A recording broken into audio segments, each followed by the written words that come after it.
Bonjour et bienvenue dans cette formation du langage Python.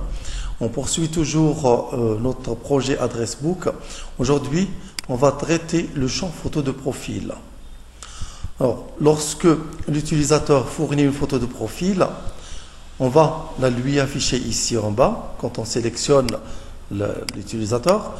Et lorsque le client n'a pas donné une photo de profil, on va lui afficher une photo de profil par défaut.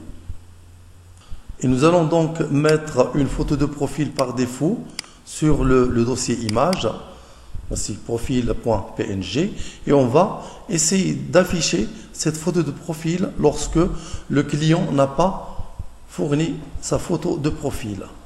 Et afin de pouvoir manipuler et travailler avec les images sur une fenêtre Tkinter, on doit préalablement importer la bibliothèque d'images. From pile import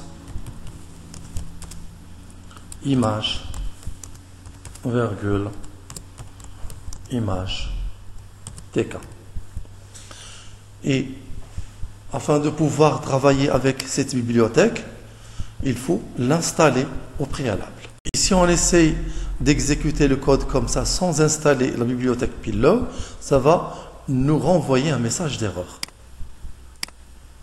Vous voyez, donc ça me donne un message d'erreur au niveau de la bibliothèque ou bien au niveau de l'importation de la bibliothèque Pillow.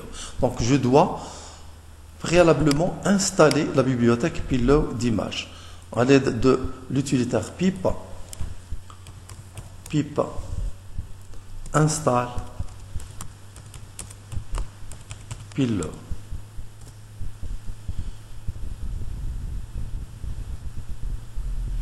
Maintenant, la bibliothèque est installée avec succès. Maintenant, quand j'exécute, il n'y a aucun message d'erreur. Je vais maintenant afficher la photo de profil par défaut ici.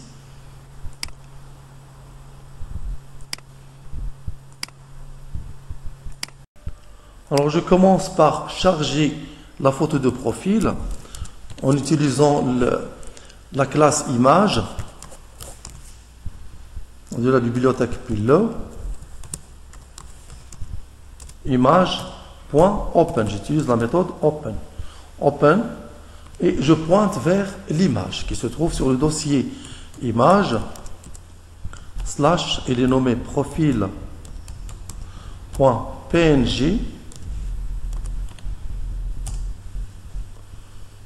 Et ensuite, je vais redimensionner l'image. Load, j'utilise la méthode thumbnail.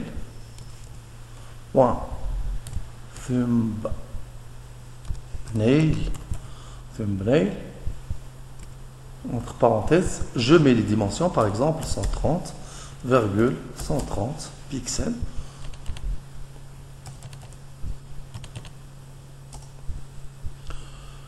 Et ensuite, je crée la photo maintenant en utilisant l'objet load. Photo égale image tk point photo image entre parenthèses load. J'utilise l'objet load. Alors maintenant, l'image elle est chargée et enregistrée sur la variable photo. Je vais donc l'insérer sur un label. Je crée premièrement un label. Je vais l'appeler par exemple label-image égale label entre parenthèses la fenêtre parent c'est root et j'utilise le paramètre image égale photo.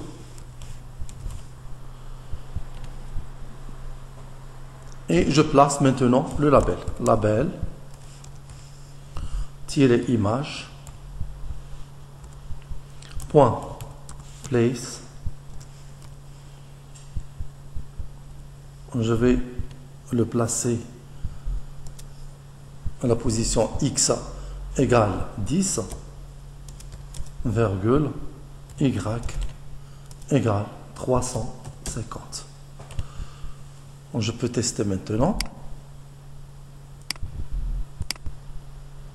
Voici maintenant la photo de profil qui sera toujours chargée. Et quand je sélectionne un utilisateur qui possède déjà une image, alors à ce moment-là, le label qui contient l'image va être détruit et va être remplacé par un autre qui contient la photo de profil de l'utilisateur.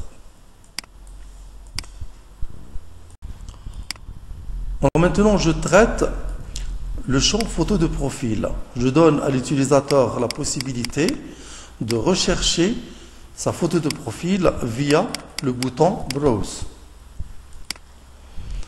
Donc, sur le bouton B photo, je vais ajouter ici une commande, virgule, commande, égale, Browse, photo. Et je crée une méthode, Browse photo, qui donne la possibilité à l'utilisateur de rechercher sa photo de profil. Crée la méthode def browse photo.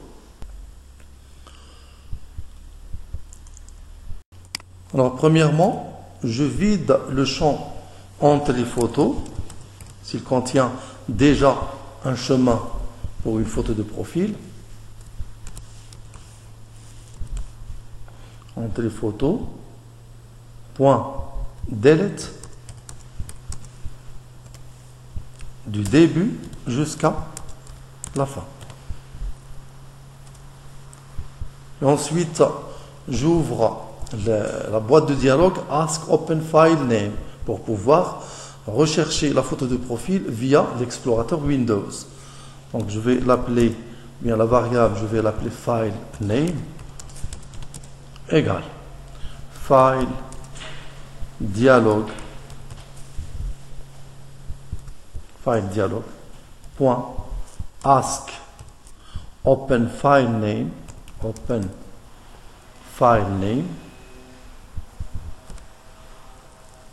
entre parenthèses, je précise le répertoire initial sur lequel va pointer la fenêtre de dialogue. Quand elle s'ouvre, elle va pointer vers un répertoire initial.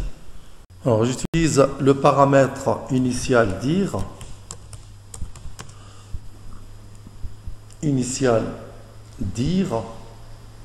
égale, je pointe vers la racine du disque dur C. Virgule title, c'est le titre de la boîte du dialogue, égale par exemple select file,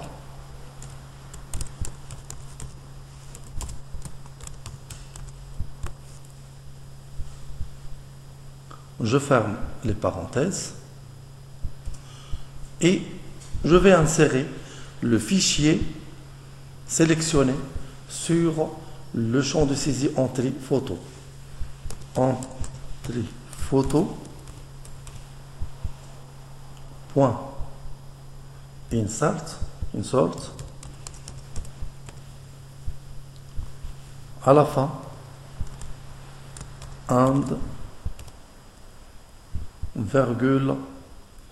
Je vais mettre file name. Alors, pardon, ici c'est insert, j'ai oublié un E. Alors, je peux maintenant tester. Je vais essayer d'importer une photo de profil quelconque. Je cherche une photo sur le bureau par exemple. Je vais prendre celle-ci. Chrome. Vous voyez, la photo, il est inséré avec son chemin sur le champ de saisie photo. Alors maintenant, il nous reste à ajouter le champ photo au code Add Customer. Si vous vous rappelez, quand on a créé le code du bouton Add Customer, on a traité le champ Name, le champ Phone le champ more info et on a omis le champ photo. Alors maintenant, on va le traiter. Donc on va éditer le code de add customer. Alors, à propos des photos de profil, les photos de profil ne vont pas être enregistrées n'importe comment, avec n'importe quel nom. Par exemple, si moi j'utilise comme photo mon profil.png et un autre va utiliser le même nom, il va écraser ma photo de profil. Donc, la photo de profil doit avoir un nom qui soit lié à l'identifiant de l'utilisateur. Exemple, Clara, son profil sera lié à l'identifiant 1. Majid sera lié, sa photo de profil sera liée à l'identifiant 2. Donc la photo de profil, on va la nommer pour n'importe quel utilisateur profil ID de l'utilisateur.png. Exemple pour Clara, son profil sera profil-1.png. Pour Majid 2, profil2.png. Pour celui-là, par exemple, Albert, profil-7.png. Et comme ça, chaque photo de profil sera liée à un utilisateur unique. Et comme ça, on peut afficher la photo de profil à côté des informations de l'utilisateur.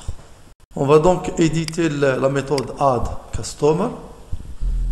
On va donc créer une nouvelle connexion qui pointe vers le dernier enregistrement afin de pouvoir récupérer l'identifiant du dernier enregistrement. Connection égale SQLite 3.connect database.db. Je crée un curseur, cure égale connection.cursor. Et ensuite, je crée une sélection par ordre ID descendant.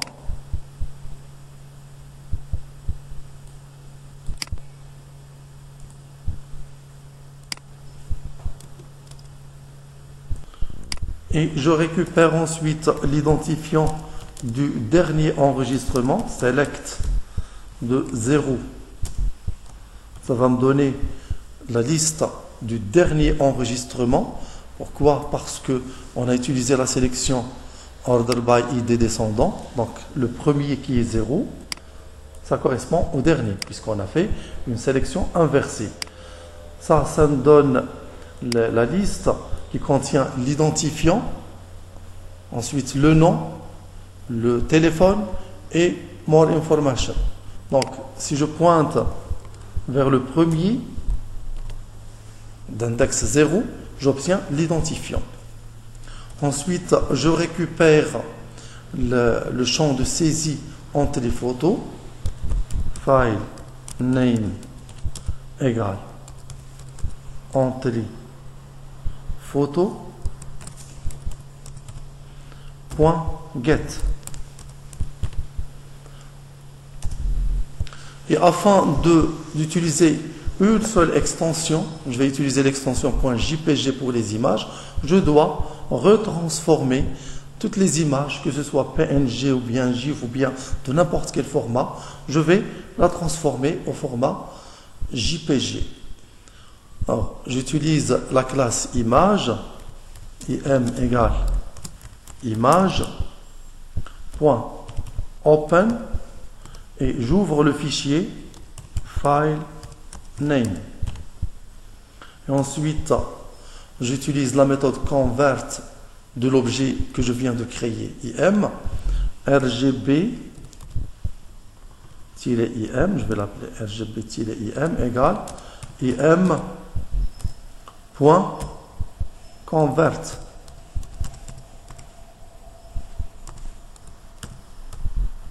J'utilise le système RGB,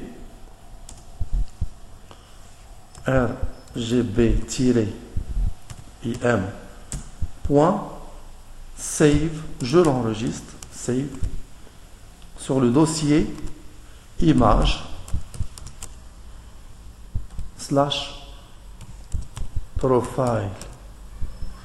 On a dit qu'on va nommer chaque image de profil par profile tiré ensuite l'identifiant de l'utilisateur.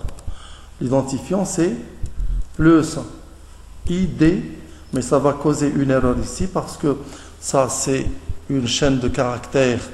Quand on l'ajoute à un entier, ça donne bien ça envoie un message d'erreur. Donc je dois le transformer en chaîne de caractères str de ID plus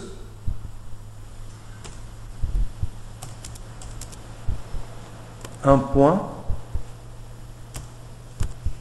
plus l'extension JPG.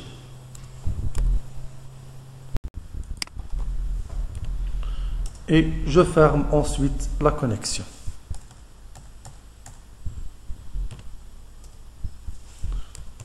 Connection.close.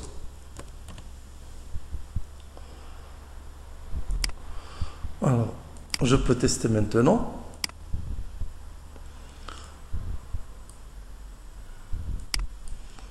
Je vais créer un utilisateur, par exemple Thomas, phone number, browse photo. Je vais chercher une photo.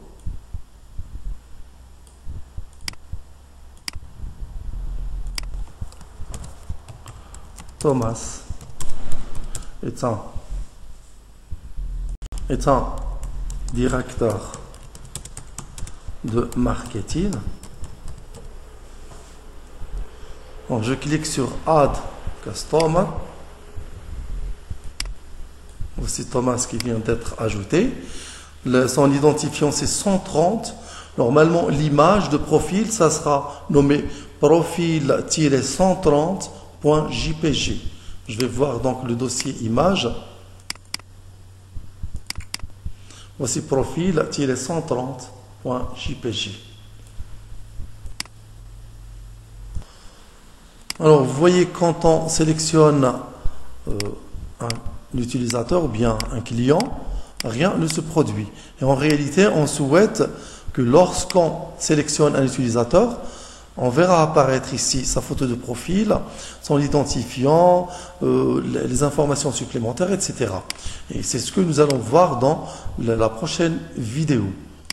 La prochaine vidéo, nous allons traiter l'événement de sélection. Quand on sélectionne un utilisateur, on fait apparaître sa photo de profil, son identifiant, son nom, son numéro de téléphone et les informations supplémentaires.